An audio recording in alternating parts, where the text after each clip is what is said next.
Everybody, today I'm going to talk about something related to English teaching. I'm going to talk about teaching grammar and vocabulary. English teachers have to establish powerful base knowledge of ways in teaching English sentences and organize them in an accurately grammatical way to express a meaning. Generally speaking, English grammatical rules originated from the dialect involved in English learning.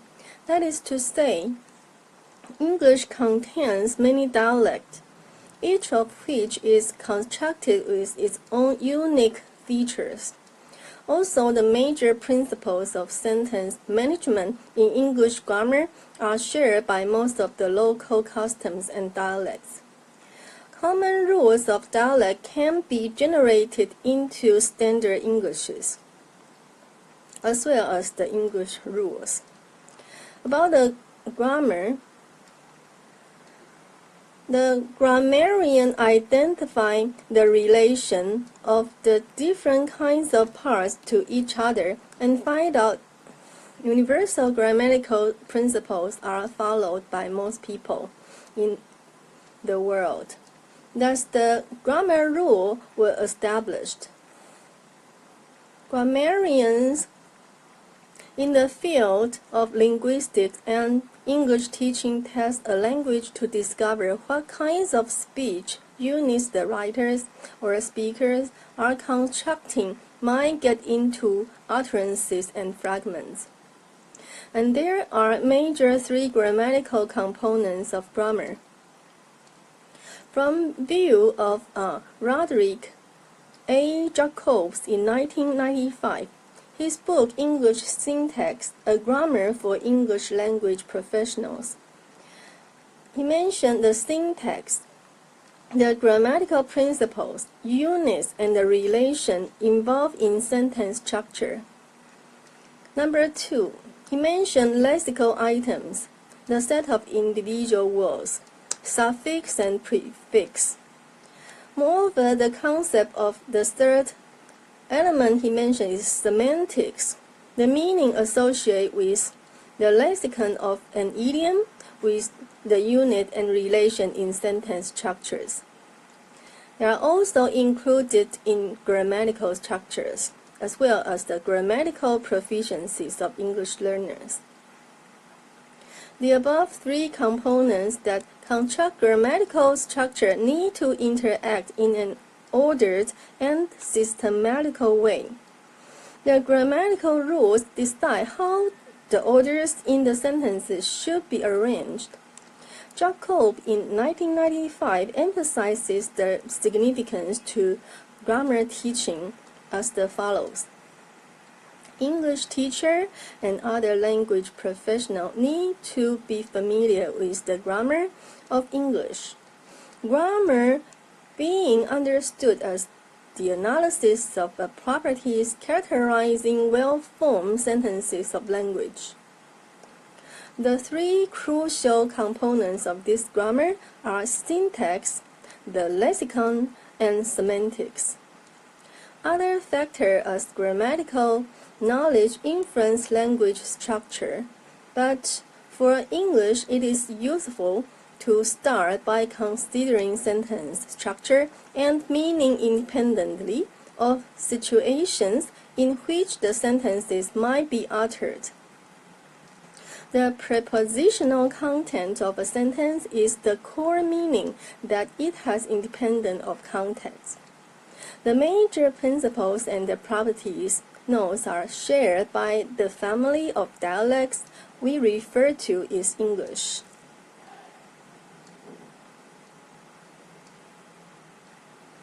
How an English teacher teaches grammar depends only on how well the teacher's grammatical competence is, but also what pedagogies of the English teacher uses to conduct the grammatical teaching.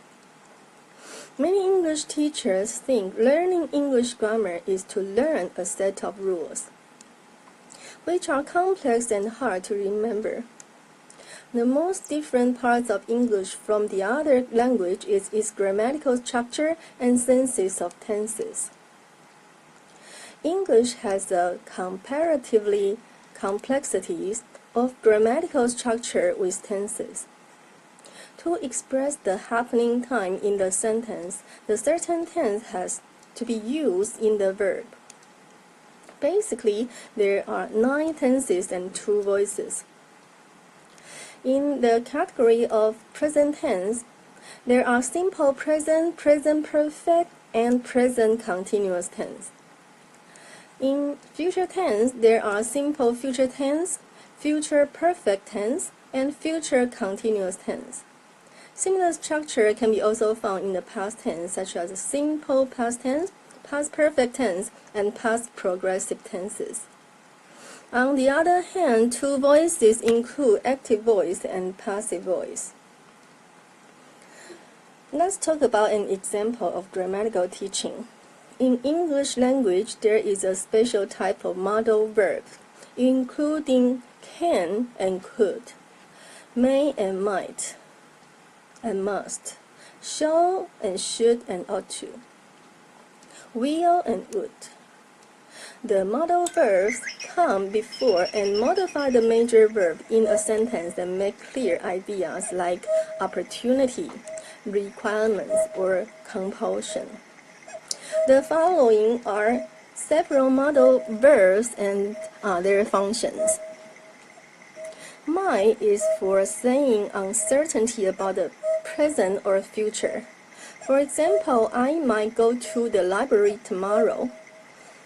Can is for expressing capability or likelihood. For example, I can speak in French and Japanese.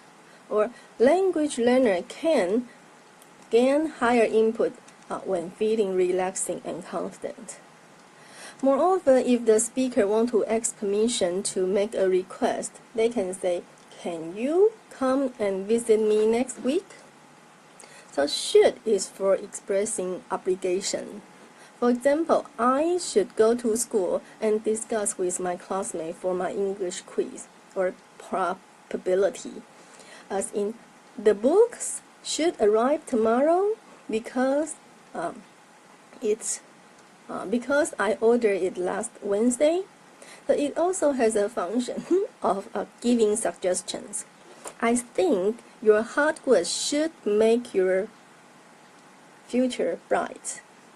So this has a function of the prediction. Must is for displaying necessity or obligation. For example, I must go to the hospital and see my grandmother tonight. The modal must also gives powerful recommendation.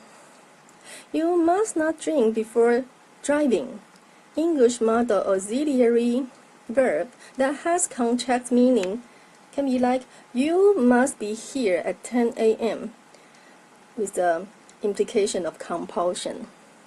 In contrast with, you do not have to be here in the morning, with the implication of freely and optionally.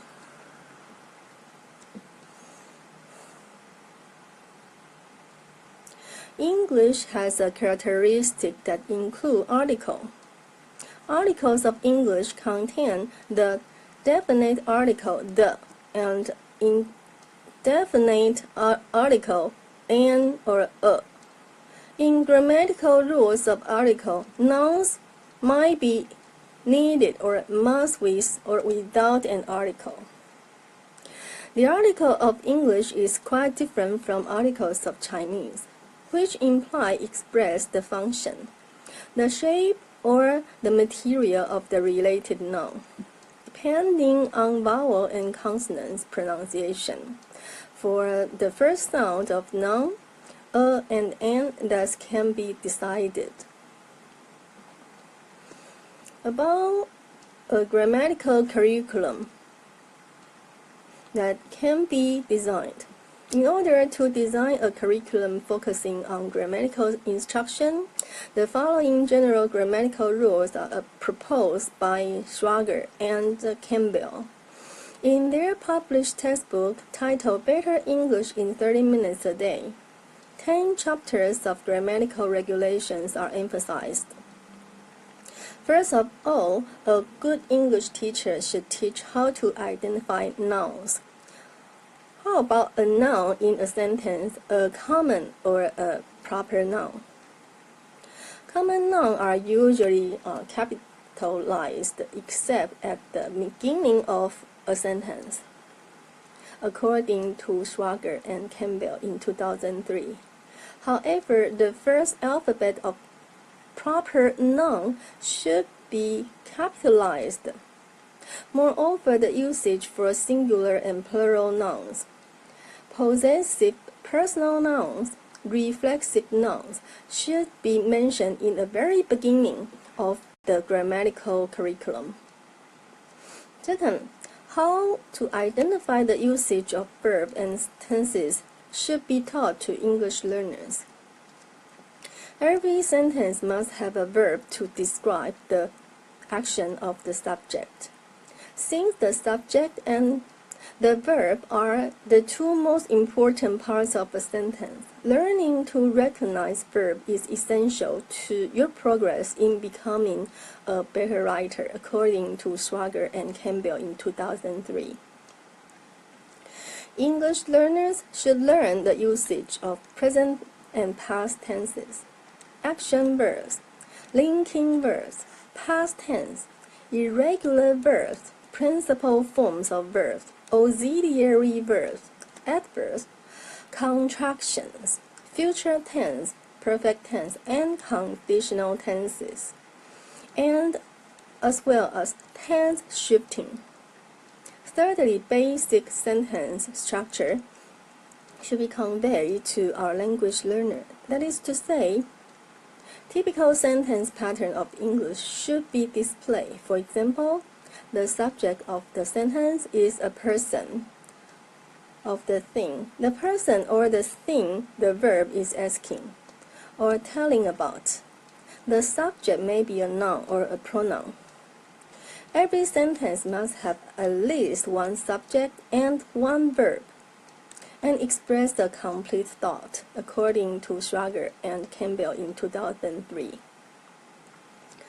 For the perspective of learning standard English without consideration of learning pragmatics or social linguistics, the usage of sentence structure items such as subjects and verbs, commands and requests, prepositional phrases, direct object of action verbs, pronoun used as subject and object, compound subject, objects, and contractions should be taught in the English classroom for English language learners. Fourthly, how to expand the sentence through different ways should be an important lecture in grammatical teaching. For example, a sentence can be added details with adjectives. Moreover, there are different points when practicing adjectives, such as kind of adjectives, position of adjectives, special form of adjectives, punctuating adjectives before a noun and comparison adjective. Adverb also can be proposed to expand a sentence. A good teacher should tell his or her English learners how to add details in a sentence with adverbs. Where can an adverb be positioned? What are the functions of different types of adverbs? The fifth point of the suggested curriculum is the main clause in grammatical training, based on Schwager and Campbell's interpretation in 2003. When you study prepositional phrases and verbal phrases, you learn that a phrase is a group of relative words without a subject and a verb. A group of relative words with a subject and a verb is called a clause. There are two kinds of clause: main and subordinate. To identify a main clause, look first for the verb and then for the subject. The main clause, look first for the verb and then for the subject. The main clause can stand alone as a sentence if the first word is capitalized and clause ends with a mark with a punctuation such as a period or a question mark. The main clause may also contain words or phrases in addition to the verb and the subject. English learners should learn how to identify main clause and connect main clause with the simple sentence and the compound sentence. What are the functions of joining main clauses and the punctuation when connecting main clauses? Why a good sentence created through clauses should follow the parallel structure? According to Schrager and Campbell in 2003, the usage of subordinate clauses is isolated as an important lesson of learning grammatical rules. A main clause is a group of words with a subject and a verb. It is called a simple sentence. When the first word is capitalized and it ends with a period or question mark or an exclamation point. The agreement is the most significant principle in English grammar, so that this point is introduced as a lesson. Identifying the subject and the verb is the first step in correcting subject-verb agreement errors. The verb agree in person and number with its subject, according to Schrager and Campbell in 2003. Moreover, commas are complex and hard to understand for beginners. The application can be, first of all, for coordinating connective between main clauses.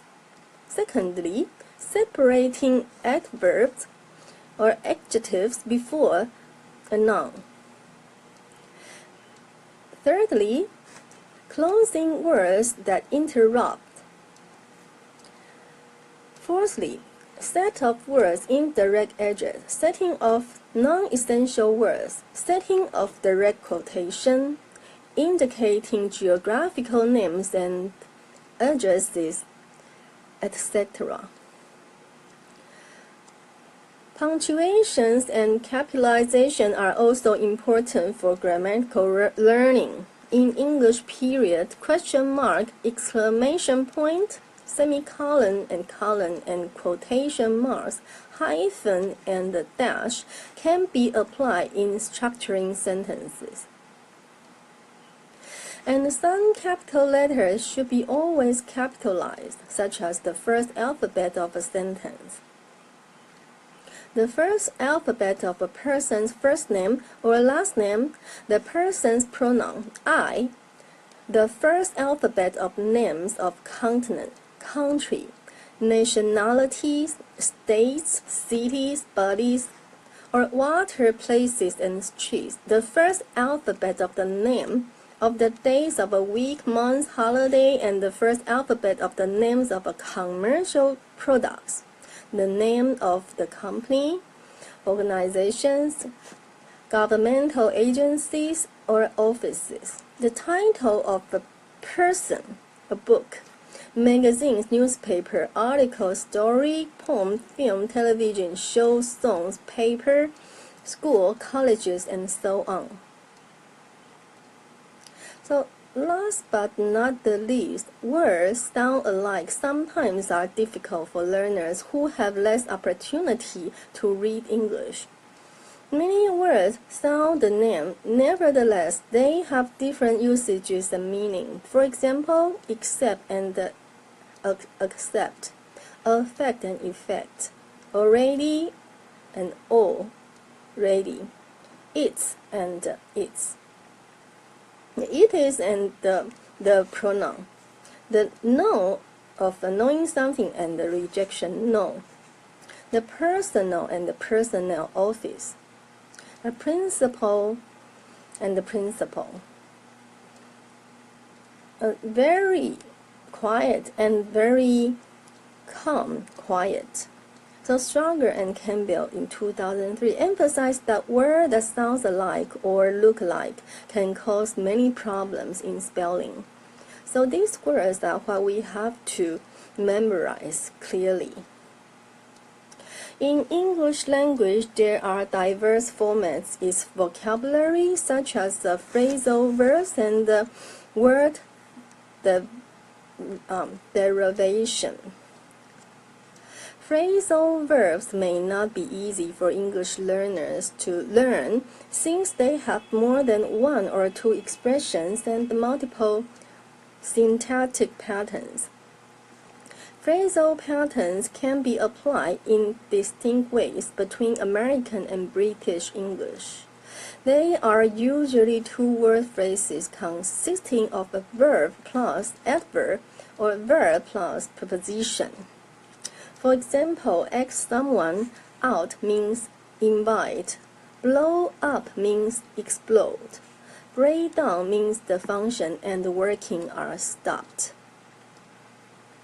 Schmidt, Noble, and Mollison-Richter in 2006 note that the number of English lexicon is huge, which is basically from Old Englishes and from Norman combination of Latin-derived terms.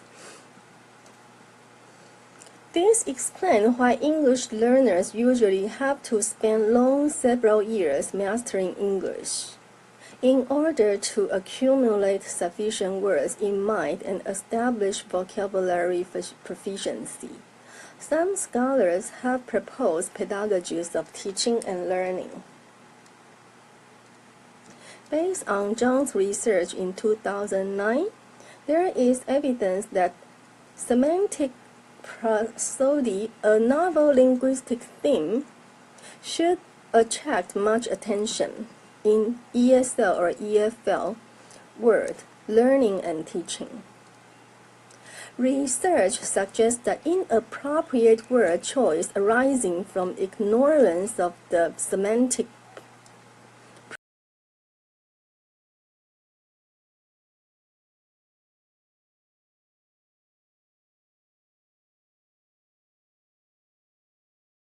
is the notion of semantic prosody, and provides an overview of studies of semantic prosody from 5 perspectives: monolinguistic, cross-linguistics, register, lexicographical, and interlinguistic. For the perspective of semantic prosody, language learners should be able to make themselves integrate into immersing environment of whole English. From views of globalization, Lin emphasized that the interlinguistic type is a communication through simplified vocabulary can be applied in order to make compensation of the limited vocabulary accumulation. For strategies of communication can be utilized to facilitate words in order to communicate in a fluent way. In the book, A Case Study About Communication, the code switching, paraphrasing, restructuring, and the word coinage are proposed to use in English communication. And the following section introduces the teaching project of writing that argues the issue of interactive approach. Vocabulary acquisition research have been paid attention these years. A series of methodologies has been reported, including applying learner dictionaries, using forms of visual glossing, and so on. This study argued that because of research of vocabulary teaching methods do not have a long history, as Reed mentioned, English teachers should pay additional efforts in learning how to raise our English learners' vocabulary proficiencies through updated ways that have been provided to be effective.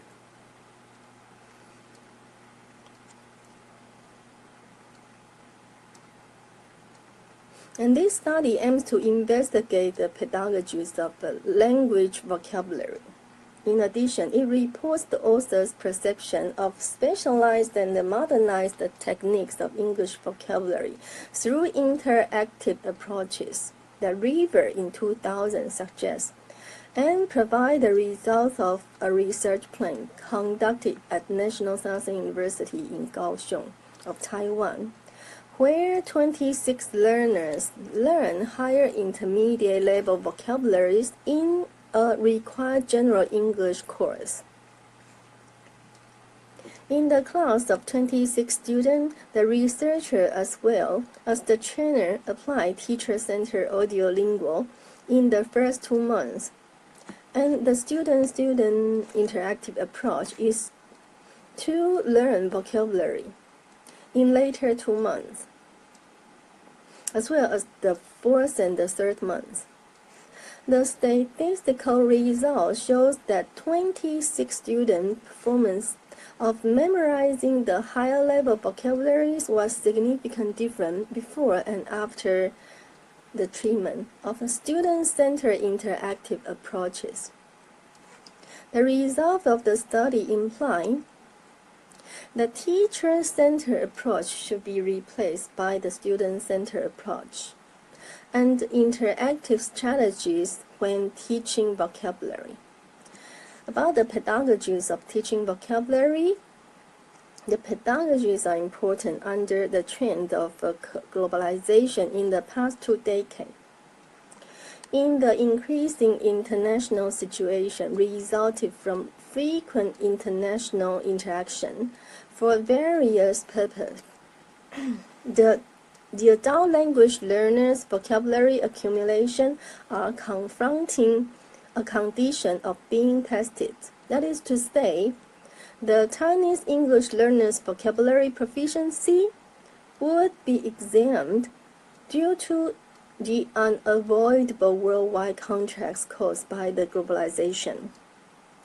How can our English communication be carried out in an appropriate, understandable, and a smooth formal way? Vocabulary teaching would contribute to this point. If someone is asking this question, that should be considered seriously since it's directly associated with the real world.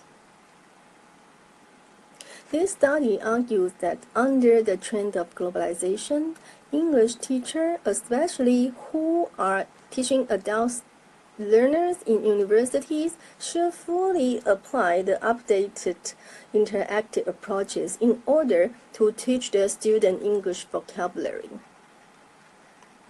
The reason is that their students are going to enter the real international societies, where comprehensible and fluent communication should be applied through sufficient vocabularies. If English teachers are not able to face the challenge of a globalization trend, their students will encounter uncertainty when they need to communicate with the right word. Also, the high school education might prove to be unsuccessful.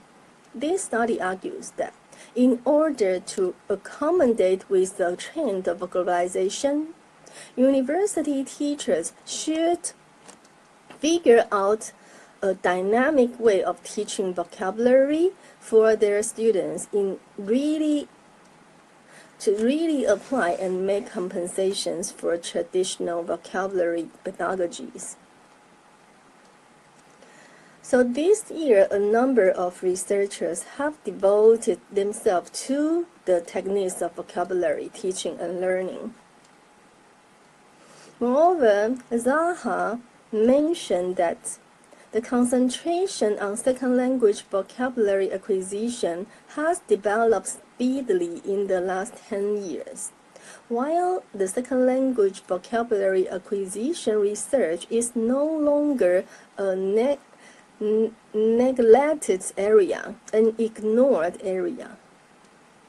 A lack of subjective resources of teaching methods of vocabulary remain to be a problem in the field of teaching English due to the short history of research concerning the topic of vocabulary pedagogy. Hence, this study recommends an interactive approach of teaching vocabulary to the readers, and hopefully, the updated teaching strategies can be applied. About the interaction applied in language teaching has been mentioned by many researchers. This type of interactive method argues that the foreign language growth and the social and community growth are directly related to each other, and that one cannot be comprehended without each other. According to Professor of the Harvard University River in 2000, linguistic interaction is a collaborative activity involving the establishment of a triangular relationship between the sender, the receiver, and the context of situation. Through the interaction, the interlocutors gain an opportunity to double-check the meaning in the vocabulary of communication, to reconfirm their expressed meaning being received by the listeners, and to show that their patterns of language can be regarded as appropriate in their society and community. It is important that not only interactions of communication express the speaker's intended meaning, but also the interlocutors can convey in a way that the content of the speaking is understandable and suitable, based on the intergroup members' social identity. Integrationists are researchers who believe in interactions, focus on the social context of language development and how the relation between the language learner and the person with whom he or she interacts influences language acquisition. According to Richard Platt and Platt in 1998, after a series of interacting activities in the target language, the interlocutors should be able to make progress in vocabulary. Since the interactants need to understand each other's words in order to continue the communication. Hence, this study agrees to above scholars' suggestion that interaction should be an effective way of teaching and learning vocabulary. And this study argues that several modernized and updated language pedagogy should be applied to teach vocabulary. Based on River's theory, she suggests that small group work would be an ideal type of interaction. In her book, Interactive Language Learning, in 1987, the Professor River suggested that interacting activities can be controlled through two forms of interactions, which are small group work and pair work. Within the formats of small group work, gathering information and gatekeeping are two functions that group work can offer. Furthermore, a pair work activity's behavior of finding key sentence, discourse role play, and the helping encounter can be easily and effectively proceeded. So students in group of 3 or group of 4 then discuss in the foreign language the 3 or 4 most important points to remember in this unit, or some unresolved problem. Participants in a small group can learn and cooperate to collect information and knowledge that they are not familiar with. It is convenient for the student to hold a seminar inside or outside of the classroom in order to have brainstorming, debate, and resolve problems that an individual is not able to resolve independently.